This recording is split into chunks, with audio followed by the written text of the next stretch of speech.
bom que você já está sequinha, só tá com essas manchinhas. Mais um banho já resolve. Que barulho é esse? Ai não, o Joaquim tá aprontando.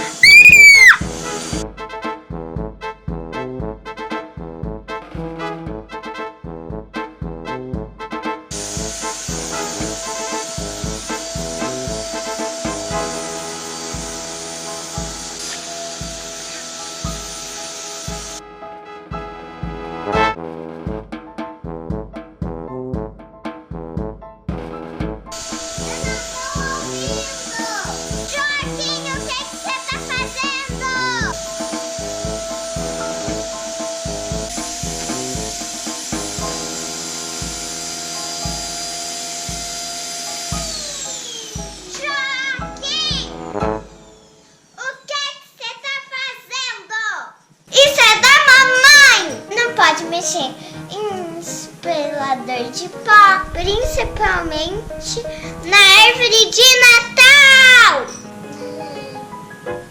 E Aventureiro Prateado, o que você está fazendo aí? Você quer deixar a nossa árvore prateada? Tá louco? Ai, não, ó, calma, eu não vou deixar prateado, mas é que, aquela estrela lá de cima.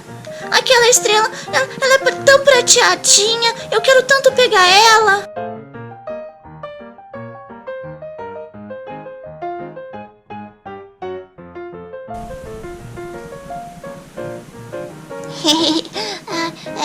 Tá, eu vou descer daqui. Eu desisto.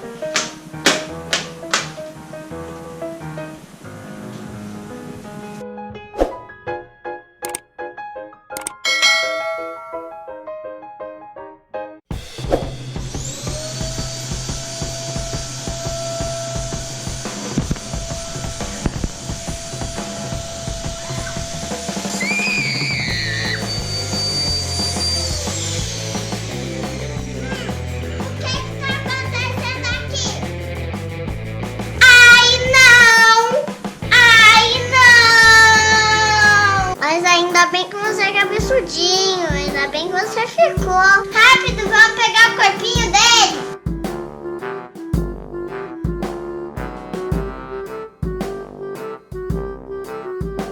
Ixi, vai dar trabalho.